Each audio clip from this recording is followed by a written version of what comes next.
What tattoo is a turn-off? Anything poorly drawn. My ex was a hot guy.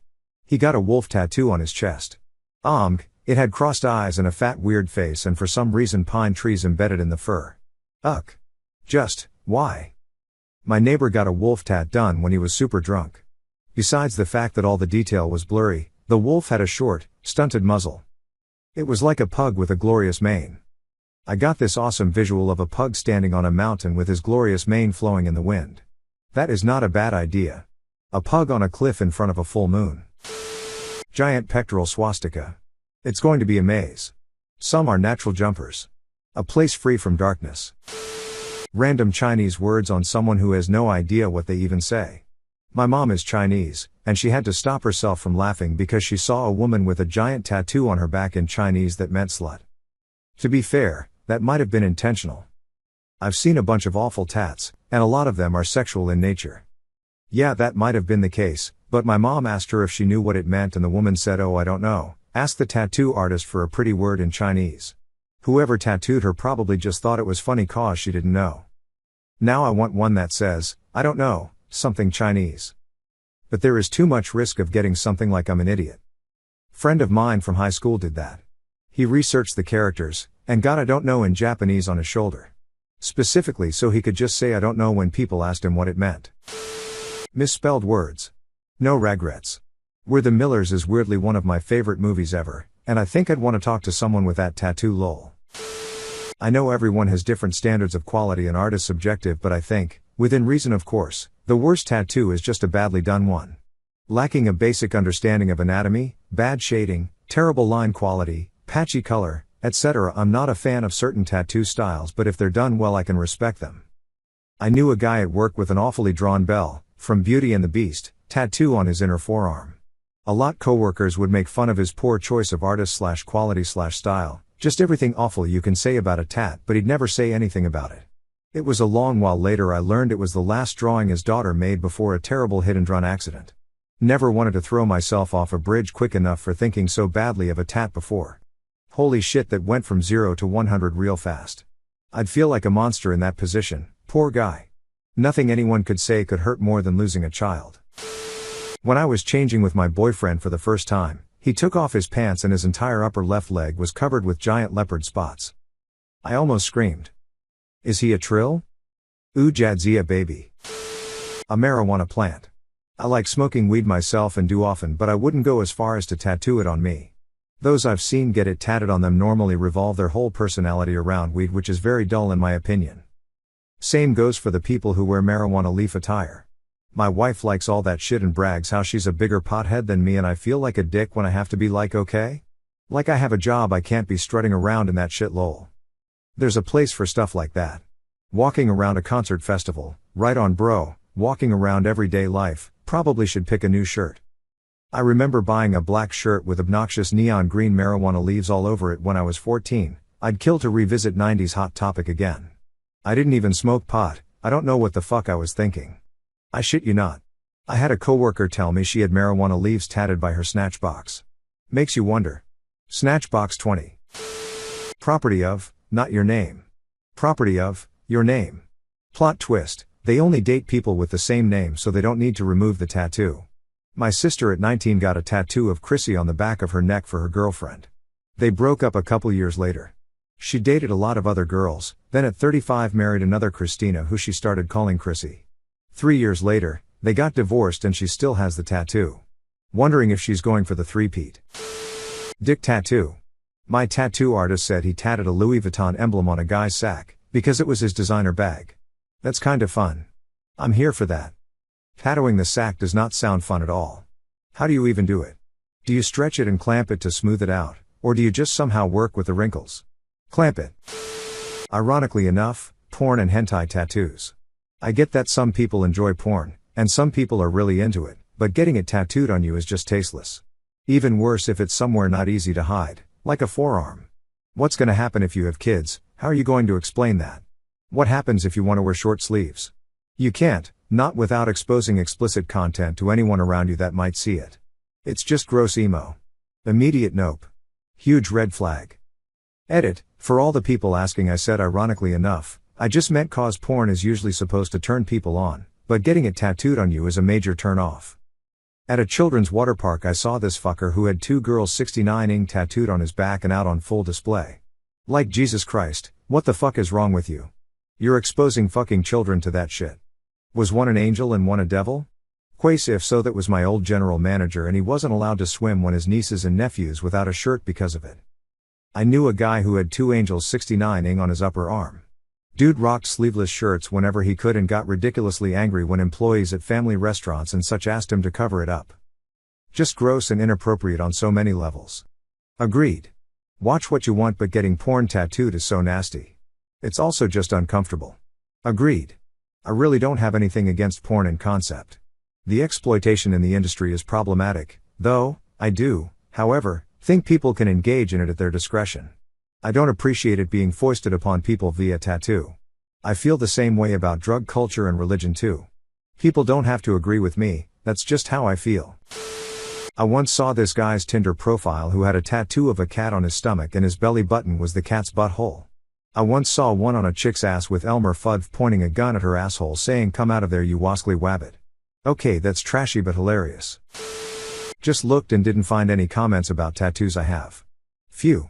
I did lol. Swastika with live, love, laugh underneath it? No regrets. Those giant last names ones in the ugly font on the forearm. Or upper back like it's their jersey. Only God can judge me. What about only Judy can judge me? No. That one is okay. Charles Manson's forehead swastika doesn't really get me hot. If you're gonna have a forehead tattoo, it should say poor impulse control. Because that's really what all forehead tattoos say. What's 100% a scam, but we accepted it in our society. College bookstores. Don't buy any of the listed books for a course. Wait until you're a couple days into the class to see which ones are really required and which ones are just suggested reading. Pirate any required ones you can. Buy the remaining ones on Amazon with 2-day shipping. Profs expect that no one will have their books the first week of the semester anyway. Profit. Well, okay, save a ton by buying only 10% of the books they said you needed. Step 3.5 See if the university library has a copy on the short-term shelf. One semester I had a class where 2 copies of the textbook were available to check out on short-term loans. I think the loan time was about 24 hours. I would go to the library, check out the book, read the required chapters in an hour, and then turn the book in again. I made sure to not wait until the deadline with that class, but the book was always available when I went. Step 3.6 If the book is needed for part of the semester only, you can just regular check out the book. For my school, a standard loan was 4 weeks and then you could renew twice at 2 weeks each. 8 weeks is plenty for some books, and if it is not, then the library late fee is cheaper than buying the book. This doesn't really work anymore. College books will come with a code inside, that is needed in order to register for the course online. The professors will regularly use this online course to issue assignments. If you do not have a code, you can kiss 20+% off your final grade for taking a 0 on all assignments. The price of printer ink. Laser printer my friend. Game changer, my Canon gets thousands of sheets per cartridge and it doesn't expire/dry out. That health insurance doesn't cover your eyes or teeth. Our universal healthcare doesn't cover that either. Same in Spain. Which is extra frustrating for me and my family because eyes and teeth are literally the only healthcare attention we've ever needed in my life. So we've been just paying taxes and also had to pay for our needs. I have friends who lived for a few years in France and even glasses are subsidized there. If I was French, I'd have saved thousands of euros over the years. It's ridiculous. TurboTax. They lobby the government to make it difficult to do taxes without their software. I lived in the UK and it took literally 15 minutes to do taxes on bad government software.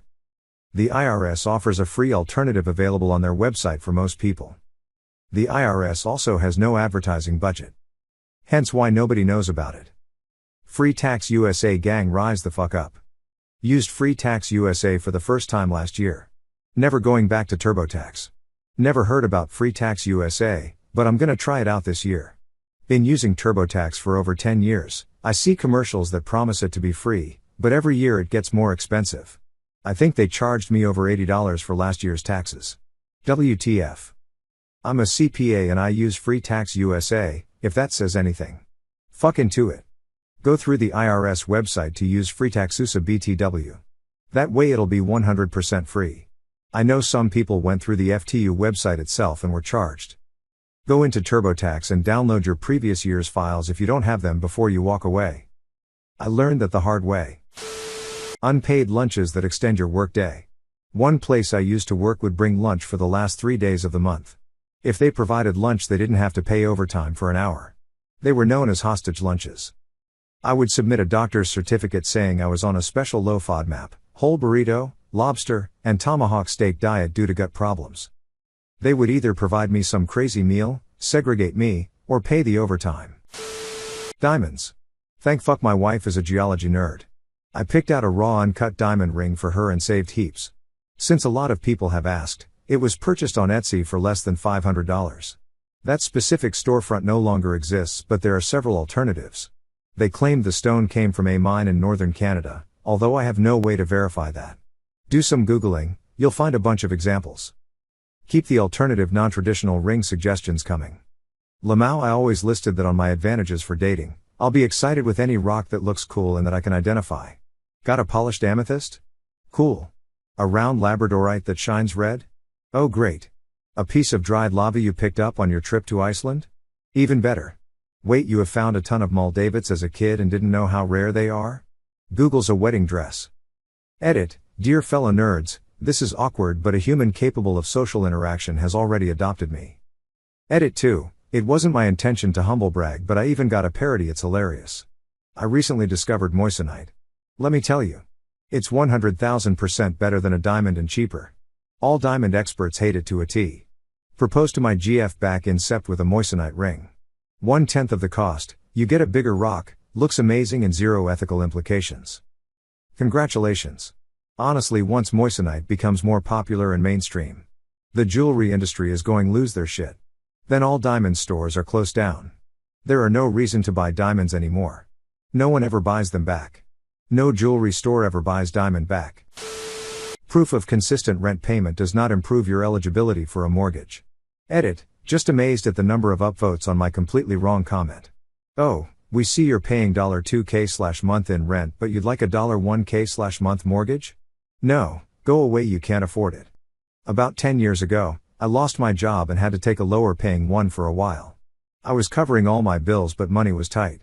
I looked into refinancing my house as I could drop my monthly payment by almost $400, which would help a lot when money was tight. I was told by the bank that according to their models, I couldn't afford it. When I pointed out that I had never been late on a payment and this would be less money for me to pay every month, they just said we have to go by what the computer says. It was infuriating. Then why were they even there? To push the keys like a monkey. The right, or refused right, to repair.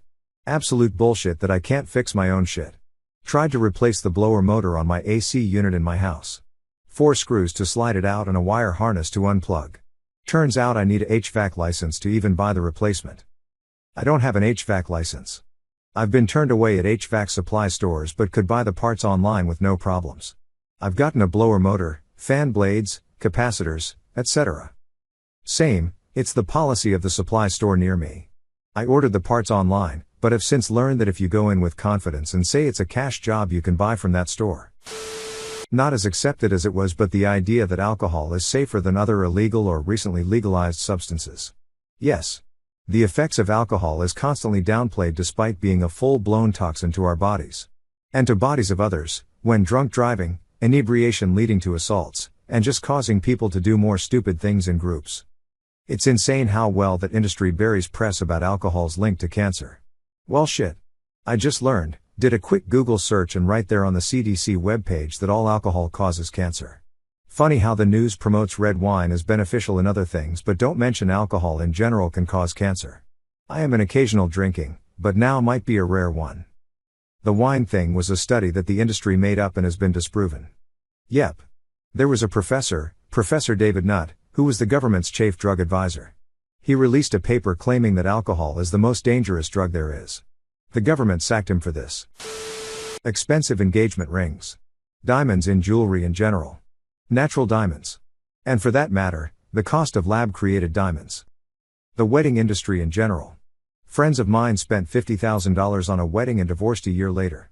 So they're both still paying off a debt to a failed marriage. Arbitration clauses in almost every service provider contract. tricking you into giving up your access to the court system. Nobody talks about it, but they should. A lot of employers make you sign arbitration agreements too. Subscription services for fucking everything. It does annoy me. I think Adobe was one of the first to do it. I originally would have paid about £400 for all the software, as a student anyway. That's already a lot. But I owned it all. Now I'm basically paying £600 a year for it. Sure, it might get all the latest updates and features, which are now getting better and better, but it's still a lot. I cancel, I lose everything or have to find an ancient copy of the software. Unfortunately, the fact they can just rake in money now monthly means it's not changing back. The only things this is good for is places that do monthly subscriptions, paying as you go each month. I download as much music/SFX/video clips/templates etc. as I can and make the most of that month of downloads, then I don't need anything else from them for ages, if ever. Luxury skincare. Go to a dermatologist. Pay less. Get real results. Tretinoin and sunscreen, baby. Plus a heavy-duty moisturizer and CeraVe healing ointment for my lips, my derm's most recent recommendation and a godsend. Most high-end skincare contains other components that are also helpful, but A, there's a margin of diminishing returns on price, starting pretty low, and B, you can even purchase the constituent ingredients, for example, squalene, ceramides, hyaluronic acid, AHA/BHAs, etc., in their pure form for quite cheap at this point. That dental isn't part of medical insurance by default. Same with eye care. If I can't see, I can't do anything, and I'm practically blind without my glasses. I'd have died in the era before glasses were invented. Claw machines. I went to the arcade with my daughter and picked up 6 prizes with 6 attempts.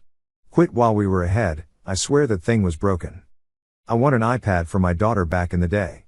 It was $10 to play, 1 attempt, so I normally wouldn't even try for that, but it was her birthday so I put aside $30 and gave it a try. Got it on my second attempt, that was a $20 iPad. Then the staff didn't know what to do and had to call the manager because no one had ever won that machine.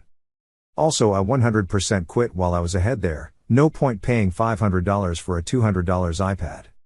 Edit, I didn't make this clear and a few people have asked. The machine had an empty iPad box, so the club had to send an invoice or something to Apple and then they sent me an iPad.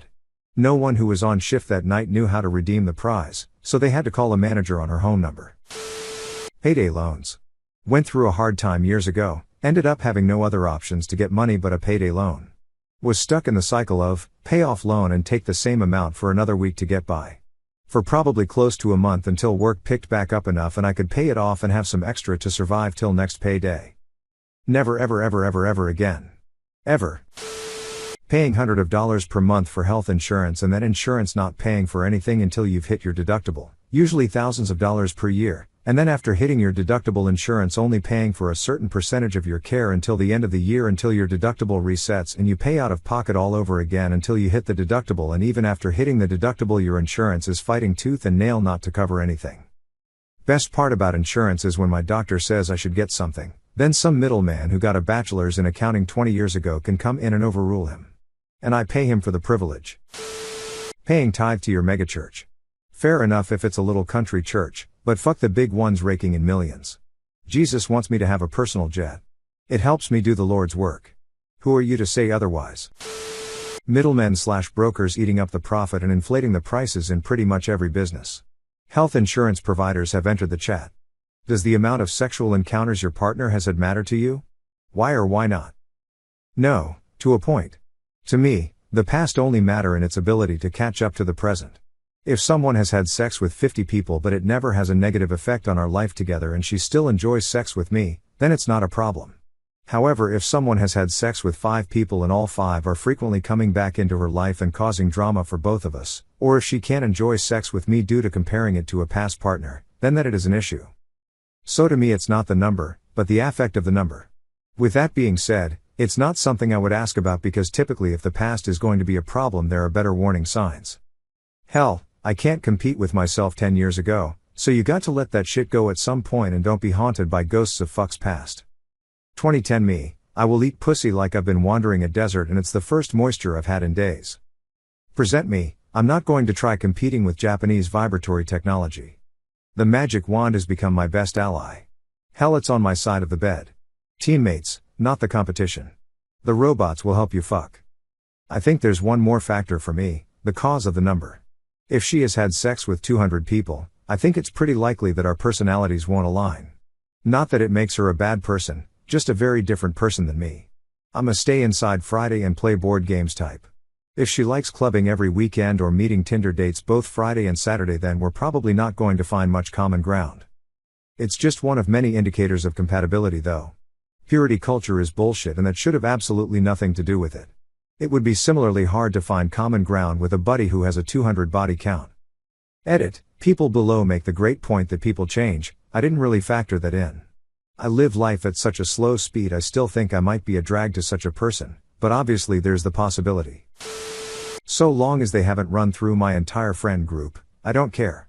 A few years ago, I started to worry about a girl in our friend group that I suspected having an eye on my boyfriend at the time. I expressed that to him and he reassured me on the fact that he had several girlfriends and that he was not attracted to her anyway. She was single and she liked to party a lot. He concluded by telling me anyways that girl is disgusting, she slept with all my friends. I was convinced. Well, guess what, he's now married and has 2 kids with her. Edit, clarify it was my boyfriend at the time. Life's fucking weird, dude. Were the friends invited to the wedding? Genuinely curious. We had a similar thing in our friends group and they invited everyone to the wedding. I can chime in here. I was a slut in my younger days and have been to a few weddings where I've slept with a participant. Hell, I introduced 2 of them. Mostly just one night stands at parties kind of thing, no big deal really. As long as the count doesn't continue increasing during the relationship, it doesn't matter at all. I have a past too. I could not have said it better myself. I would care only because my wife and I have been together since high school and we both should have one partner each. Each other. So if that's not true it would be a problem. My wife and I have also only been with each other. So yeah, if her body count went from me to me plus, I would have some concerns. Read this as cousins not concerns at first and thought, well, don't impregnate them. I'm just gonna call it a day, I think. Same here, but 4 years ago my wife had a brief affair and I'm still struggling to get past it since we are still together, of sorts. That sucks. Good luck, man. Worst thing than being alone is being around people that make you feel alone. Sorry she did that to you. No, but also don't want to know, so I never ask. Yeah, as long as you're clean and not comparing me to past lovers. Also, I sure as fuck don't want to hear about them. I'm very visual, so I'm not trying to picture your previous sexcapades, thank you. I'm with you on the visuals. My ex-boyfriend was terrible with this. He would go into all kinds of details about his past encounters, completely unprompted. Sometimes he would see them out in public and then tell me about all the things they used to do.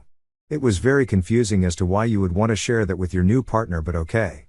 I ended up just telling him to shut up about it one day. I told him that I didn't want to know all that because I knew he wouldn't appreciate it if I did it. The relationship didn't last long after that for similar reasons. That's very thoughtless of your feelings, in my opinion. For me it matters because sex is such an intimate act for me, so I can't just do it with anybody. If you're into hooking up with random people, then you wouldn't be someone I want to be with. My first thought was to say it doesn't matter, but that's because I'm a lazy thinker. Your answer is much closer to the way I actually feel. It's probably a more honest take. Some parasm above said they don't want to know. Which means they do care but prefer ignorance as bliss. People should be more honest with each other. This hookup culture is not doing both sides any good. It teaches people to be skeptical and put in no effort in relationships. The minute it gets rough they back out. For me, a very introverted person, sex is one of the most intimate things in a relationship. And if the other person doesn't need the same emotional connection beforehand, I would feel just like another body in their collection. But also I don't shame anybody partaking in the hookup culture. It's just not something for me. That's exactly it for me. Sex is supposed to be special to me, not a pastime. But that's fine if others want to have less of a view on it because hey, that's them. Their bodies, their choices, I just hope they stay safe and respect my views as well. Nobody should be pushed to be one way or the other. I'm 40, my wife is 46. We've been together 7 years, married for 2. We've never even had that conversation. Met in your early to mid-30s? That tracks. I think worrying about number of past sexual partners is a young person's game. I'm late 30s, and I honestly just have more important things to worry about. Right? I had this conversation in my early 20s and couldn't believe my 30-plus friend did not have this conversation with his wife. Now that I'm 30-plus, I totally get it. The past is the past, no need to dig it up. Late 20s and early 30s feels like that period where a lot of life's shit just really comes into perspective. Everything starts to move by faster than you can keep up with. All the petty shit starts to fall away when you can start to viscerally feel time slipping through your fingers. Yes and no.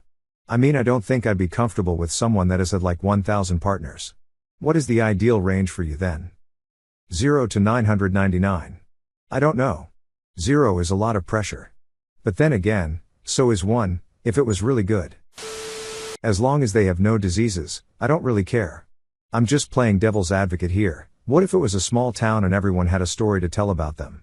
The only way I'd think that would play a negative impact is if I didn't really care for my partner. If I was on the fence about them, dealing with all that talk might push me over the edge of it's not worth it, but my current partner I love to death. Outside gossip about his sexual encounters wouldn't change how much I love him. What is a slang word or term that drives you insane? People claiming a hack. No, it's a tip. Life hack, drive to work so you get there on time. WTF.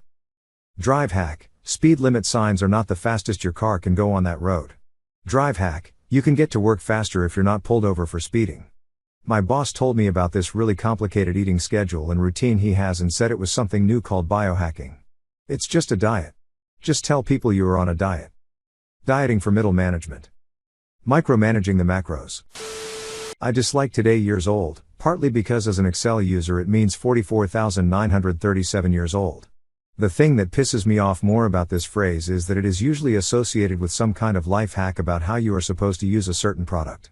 No, Becky, the Juicy Juice company never intended on you unfolding the top of the juice box to make little handles. It's just a coincidence, so stop pretending it's a feature you just now discovered. Companies market towards the lowest common denominator, you, so if there is a feature of a product they want you to take advantage of, you'd know it. Or something incredibly obvious everyone knows, like I was today years old when I realized the crinkle part of plastic straws extends so you can bend them, and it somehow has 80 million comments saying whoa, I had no idea. Damn. I thought those straws were ribbed for her pleasure. Today years old grates on me as much as when people refer to my truth. Although whenever I hear my truth, it's usually just an abbreviated way of saying I'm about to go off with a bunch of lies, half-truths, and outright fabrications, but I'm presenting it in a way that seems honest even though you know I'm completely full of crap. It seems to mostly be used by chronic victims, for whom nothing is ever their fault and everything is a huge conspiracy to keep them down. An annoying coworker, your toxic cousin, certain politicians, Harry and Meghan. Started saying yas ironically. So it's a word I use now. But, boy did I used to give my little sister hell for it. Still not quite sure how I got here. Saying things ironically is a dangerous game. Before you know it you're in a work meeting saying yas queen that shit be bussin' to your boss. Then, when confronted with a look of disgust, replying with no cap, the way you looking at me is low-key Seuss, not gonna lie. I knew I had to quit cold turkey when I called my toddler son bro, much to his confusion. Oh god. I'm over 50 and still call my adult daughters dude. I call everyone dude and have forever. I call my wife bro now. I even called my friend babe once, who I normally call bro, because I've confused my brain so much at this point. Once I called a guy I just met bro and he got angry and accused me of friend zoning him before I even had the chance to get to know him. Now I use bro all the time, it's a great creep filter. There's a lot of things like that. My parents used to call each other babes completely ironically, making fun of particular couples they knew.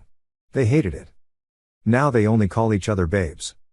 Must be a well-known fact for modern linguists. Most of the slang I use, me and my friends started using ironically. Then it just stays. It's jarring when I meet different friends, different social groups, after not seeing them for some months and finding jarring the type of slang they use. After a while, I adopt some of it, after starting it as a joke. Preggers. I was always a fan of calling myself fat with child when I was pregnant, because it made people uncomfortable for some reason. When a good friend of mine got knocked up, I asked her, so when do you split into two people? Just to make everyone uncomfortable. As a middle school teacher, Seuss and cap/no cap drive me bananas. Edit to add. Seuss means suspect/suspicious. Cap means bullshit/you're lying. No cap means telling the truth. You gotta use it back at them. Fastest way to make slang uncool in middle school. 46 and have people on my team in their 20s, and once I started saying things like fam and Seuss and no cap ironically, they stopped. It's great. When the imposter is Seuss. This is the way. I have 2 teenagers and nothing embarrasses them more than when I use their slang, especially if their friends are around. Using it, but not quite correctly, is my favorite hobby lately. It drives my kids bonkers. I think they've caught on that I'm just fucking with them, but it's still fun. Don't judge, I'm old and boring. My middle schooler quickly stopped using Seuss when his friends were in the car with us and I commented that something was Seuss. Whole group of 11-year-olds got quiet real quick and started whispering, "Bro, did your mom just say Seuss? Bro, that's so cringe." Then I asked them why I was cringe and told them I was just trying to stay hip with the cool words. Pretty sure my son died inside a little that day. I personally can't stand when people are voicing for animals and say human. Drives me fucking insane. I hate that I even had to type it out for this. Pretty sure that's Ferengi. It probably would annoy me when people do that if it didn't make me imagine them as Quark every time they say it. This thread makes me feel both old and young at the same time. I hate this entire thread. Everyone saying Riz lately is driving me insane. I understand now why my parents were always annoyed with the slang my sisters and I always used specifically because of Riz. This phrase made me realize that I am old and there's no going back now. My cool days are over. I am so old that I had no clue what Riz was. I still don't know what Riz means. Riz like Sig Papers? Riz is short for charisma. My character sheet says CHA is short for charisma. Never had to make a Riz saving throw in D&D. It's kind of falling off, but low-key became much too overused and people were just using it as filler. On Reddit there are certain buzzwords that seem to catch fire and spread through the whole site that I despise. They get used to the point that most people using them have no idea what they actually mean. A current one is gaslighting. Gaslighting isn't just when someone says something that is untrue or something you don't like. It's a specific thing. You mean gaslamping, don't you? It's from that old movie, The Gas Lamp. But I know your memory has never been that good. Squint suspiciously. I low-key almost fell for that. Having a mini B. Hey. Fucking what? It's mental breakdown I think, but I definitely read it as mental illness first. But it's a whimsical and fun mental breakdown. Oh, so society is just full on deteriorating then. Nice.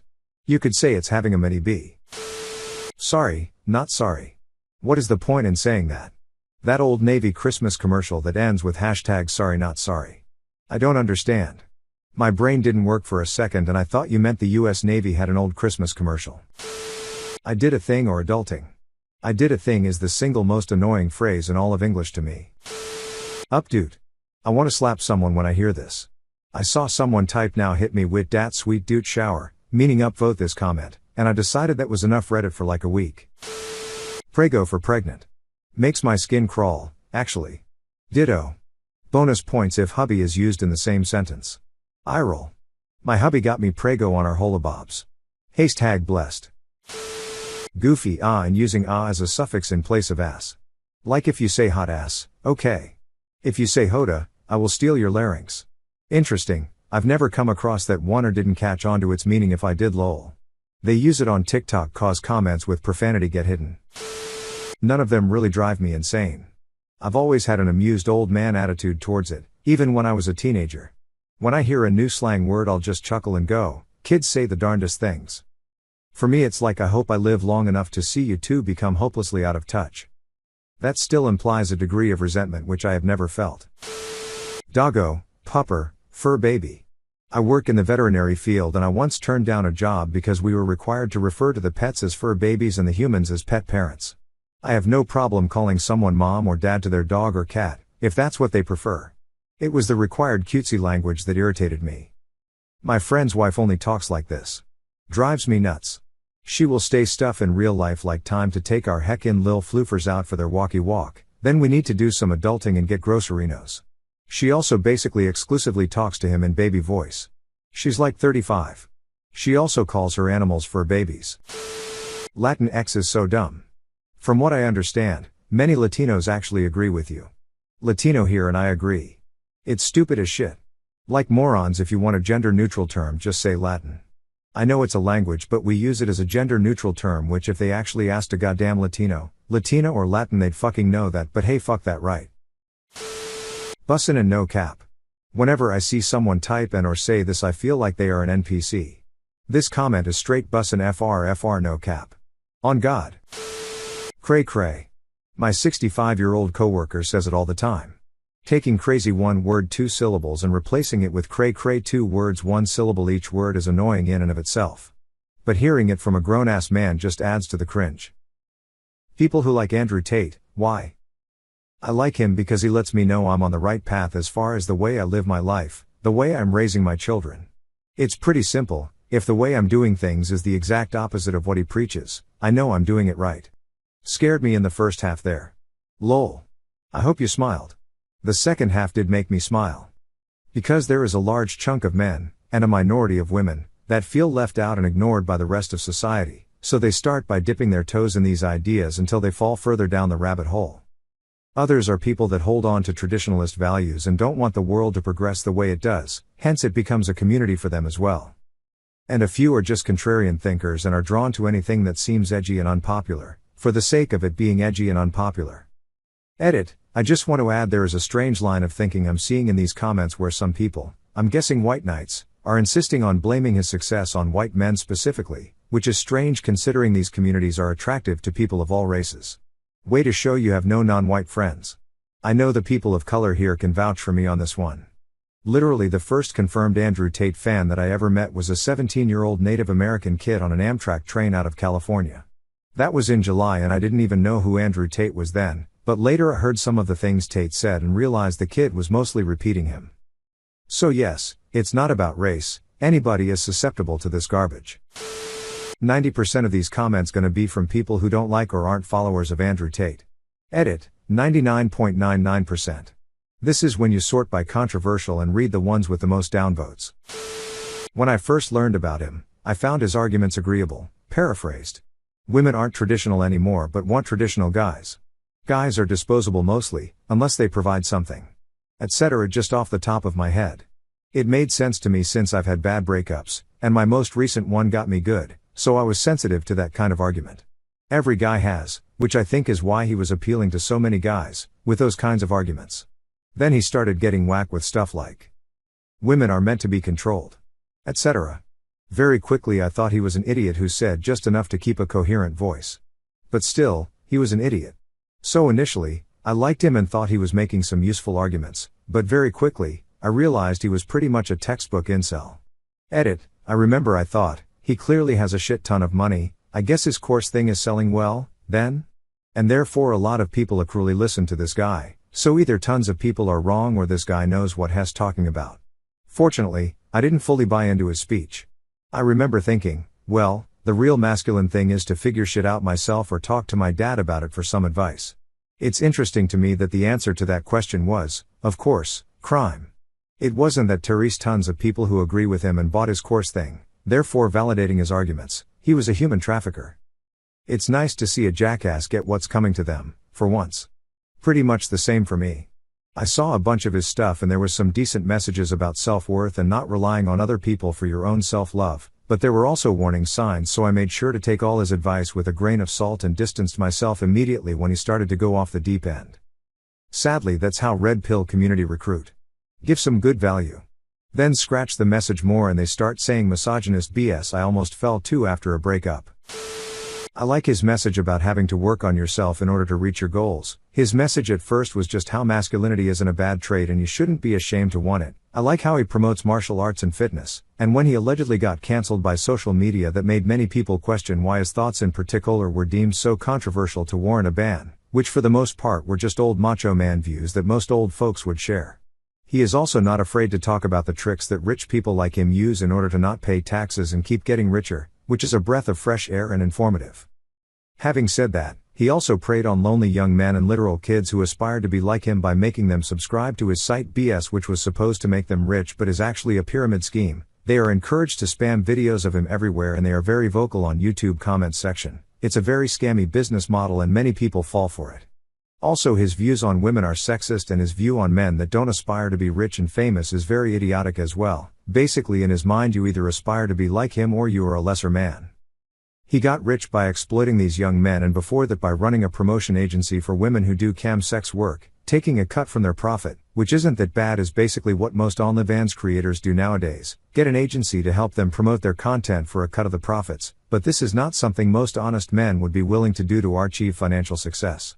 Looking forward to see what comes out of these allegations. I hope they get him for a long time and he disappears for a while and some other content creator who shares his views on masculinity and fitness comes along without the additional baggage of being an idiot with too much money for his own good, sexist and a scammer. TLDR, some of his points aren't bad, the person that voiced them is. Andrew Tate says what insecure men wants to hear. Plus, millions of especially young men idolize the get rich quick, bang the hot chicks with fake tits, fuck you attitude. Getting a job, getting married, and grinding through life is a boring prospect for a suburban 15-year-old. This guy offers an impossible alternative, for a monthly fee of course. He'll even sell you those hot chicks with fake tits. I'd imagine it's because he's a self-made man that pretends not to take shit from people. I imagine single people slaving away at a shitty job all day look at him and think look how successful and happy he is, he must have it all figured out. His ideology praises strength, bravery, and intuition. It bolsters self-confidence and self-worth, something many today lack. Unfortunately his ideology is only skin deep and doesn't hold up to much scrutiny. His self-worth is hollow and he raises up the wrong type of masculinity. Self-made via crime syndicate, maybe. Can you imagine how hard running a crime syndicate is? Clearly very hard if even a 19-year-old kid in a pizza box can outwit you. Alright, I'll bite. Probably gonna ruin all my karma but who cares, it's just internet points. I'm drawn to Tate. Being a 23-year-old man, who grew up without a masculine influence and a mother who actively fought against masculinity, his hyper-masculinity and traditional values, be the real or fake, inspire me to look through my feelings and act. I grew up feeling wrong to be masculine, that it was wrong to want things, be that woman, winning or money. It was bad. I've learned through him that it's okay to want these things. It's okay to want to be a high-value man. Sometimes when I'm going through a really hard time with my mental health, a Tate clip discussing how we just need to get it done will really fucking help. With that said, I'm old enough and smart enough to not want the life he lives. The man is 36, lives with his brother, can't hold a monogamous relationship, still craves cash and outside validation. His ideas on women are so far away from a secure man, he would like a woman who doesn't challenge him. I value intimate relationships, see women as people, not objects to be conquered. I'd like a sports car, but I accept that's who I am. And that drive is what makes me happy. If someone else doesn't, that's absolutely fine. Now, with all this stuff, I have been raised to question mainstream media. Tate, like many influencers these days, is an incredible marketer. This has bolstered his popularity yet again. If you can see into that, you'll see that this isn't actually the worst thing for him. If strong, real evidence comes out, yeah, you're right. He's done. Truthfully, people like Jordan Peterson are much better influences on young men. He's much more impartial and factual. Just my 2 cents. I do not support his pyramid scheming or trafficking. Curious if anyone ever watched Big Brother when he was on it. Clashed with the most explosive person in that series and she took him on from the very first night. It was amazing, that he was taken on, she was having none of his shit. He was removed after around a week because reports surfaced that he had done something illegal outside of the house.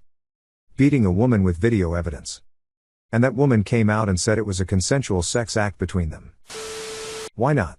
I have mostly the same beliefs and view on the world as him. Besides all the cut up out of context misogynistic crap, he really explains the world as what it is. People at the top feeding information to people middle and below to keep you contained and keep being slaves in a 9-to-5 for them.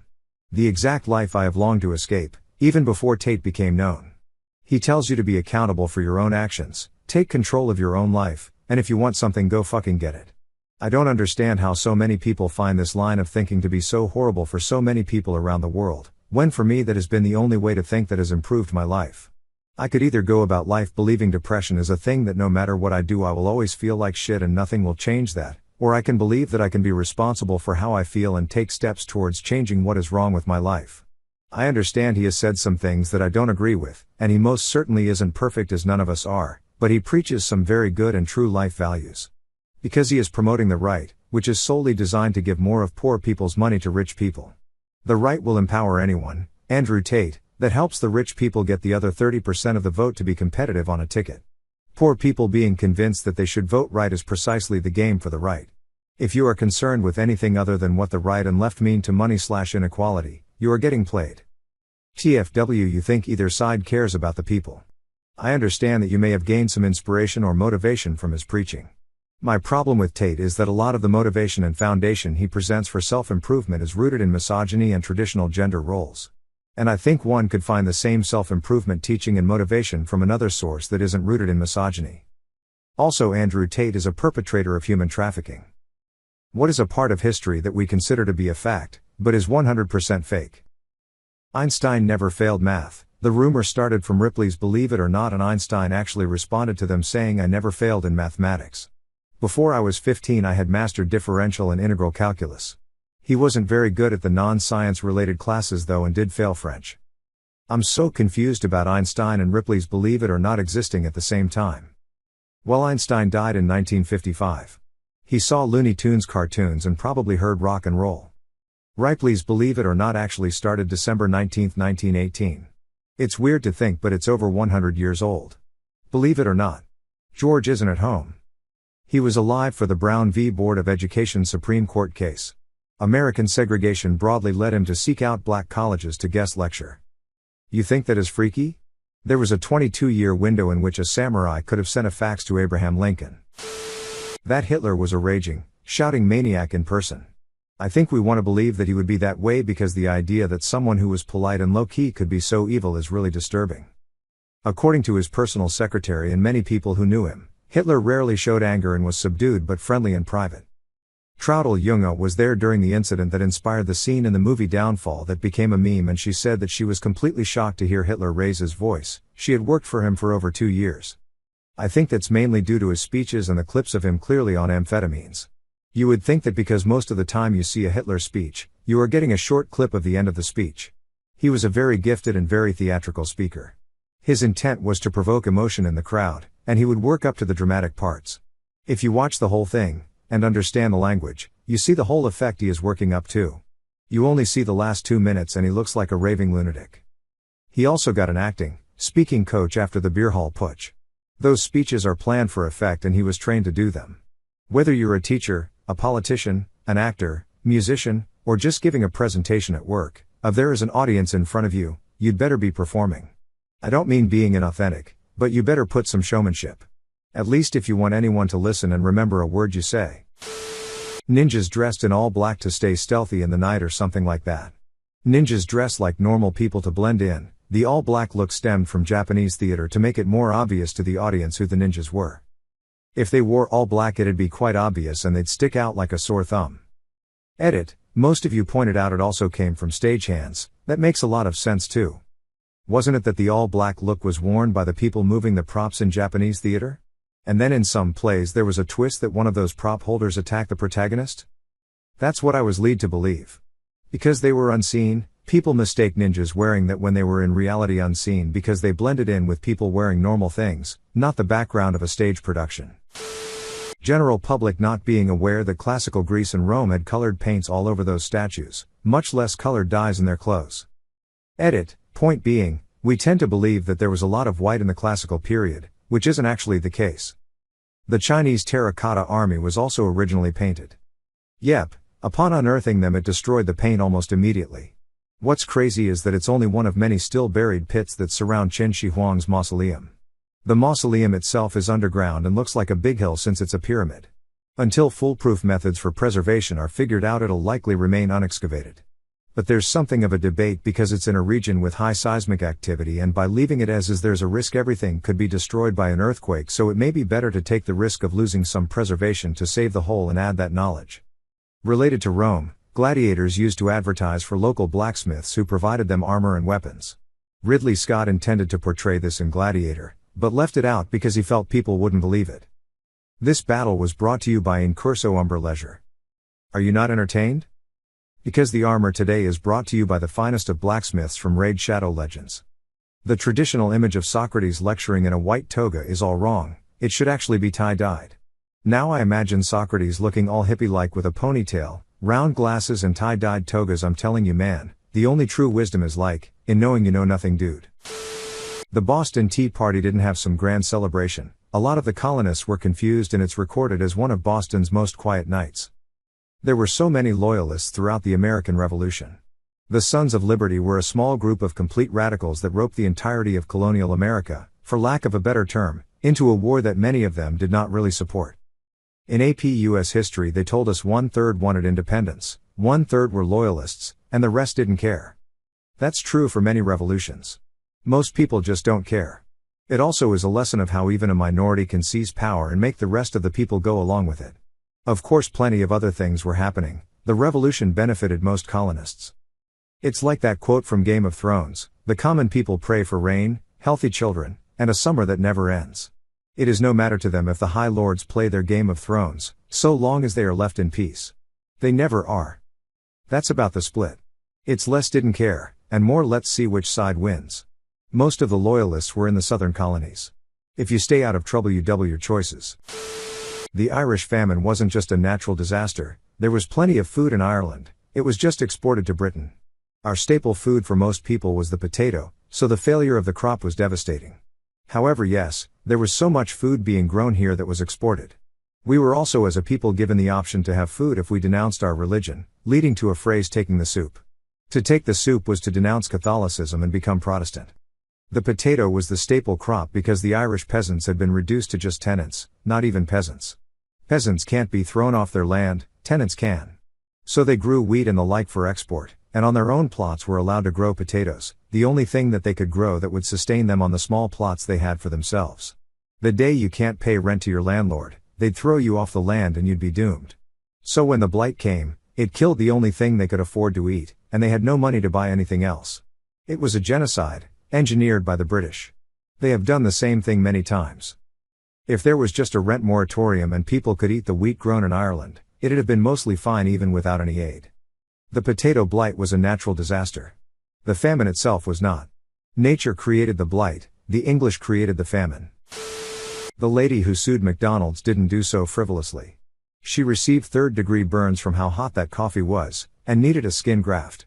It was quickly found that that location was keeping the coffee well above the temperature you can legally serve a hot drink in a cup at.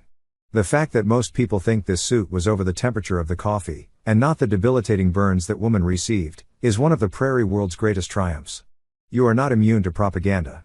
It was actually found that McDonald's had all of their locations keeping coffee temps too hot. Multiple reports of burns were placed before the main incident and were just settled out of court and ignored by the corporation. The poor woman just wanted enough money to cover her medical bills and nothing more originally. There is a joke saying that Austria's greatest success is making everyone believe that Mozart was Austrian and Hitler was German. Marie Antoinette saying let them eat cake. Although as I recall weren't her last words actually an apology to her executioner for tripping over his foot. Yep. Then he chopped off her hair to sell as souvenirs. Carrots are good for eye health, but won't improve your eyesight. Nevertheless, people have been telling me all my life I should eat carrots to see better. The reason people think that is during World War II the Royal Air Force had this new radar system and they didn't want the Germans to know about it, so they spread the rumor that the reason their pilots could find their planes so fast was that they ate carrots. Carrots are good for your eyes. Ever seen a rabbit with glasses? Okay. This is double funny in this thread because the only reason people think rabbits regularly eat carrots is due to Bugs Bunny cartoons. Bugs Bunny is also the reason Nimrod is now used as an insult. He sarcastically called Elmer Fudd Nimrod, a mighty hunter in the Bible. Whatever the duck is on the History Channel nowadays. I know the exact moment I gave up on the History Channel. A guy came into a pawn shop with a uniform and said, "It's from the war with the Philippines." The guy in the shop said, "There's no such thing as the war with the Philippines. My undergrad senior thesis was on the Philippine-American War. It ain't even historical anymore, they should rename it as the Whatever We Feel Like It channel." Seriously. Like when the fuck did the History Channel become fan fiction? According to some experts roughly 15 to 20 years ago, which really accelerated over the last 10. But according to ancient alien theorists this could all be tied to events from over 10,000 years ago, the Bermuda Tetrahedron, and a cabal of cross-dimensional big feet beings called the Stoidae. Paul Revere did not run around Massachusetts shouting the British are coming because if he did everyone would look at him like he'd lost his mind. Almost everyone in the colonies was British. He actually said, "The regulars are coming." He also only carried that message for a small stretch of the ride. There were about a half dozen messengers passing it along. We remember Paul Revere as the only writer because, no joke, his name fit best in Longfellow's poem. Ned Kelly's last words being "such is life." That was made up by the reporter.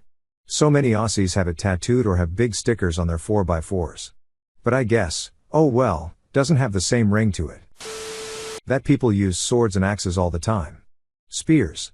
It's spears. Most of human history has been spears. Vikings use spears. Samurai and knights use spears. Hell, bayonets exist because people felt you always need a spear, even with a rifle in your hand. William Blake said, "When the stars threw down their spears, and watered heaven with their tears." Which is stupid. No one throws down their spear. Spears are great for poking people to death. Combat is all about hitting a person without being hit yourself. It's why we have been developing stuff to hit each other from further and further away. A sniper rifle is just like a really long spear. The invention of archery was based on "I really want to stab that guy, but he's all the way over there." If you want to see more content like this, don't forget to like and subscribe to the channel for daily uploads. After you've done that, check out one of our other videos.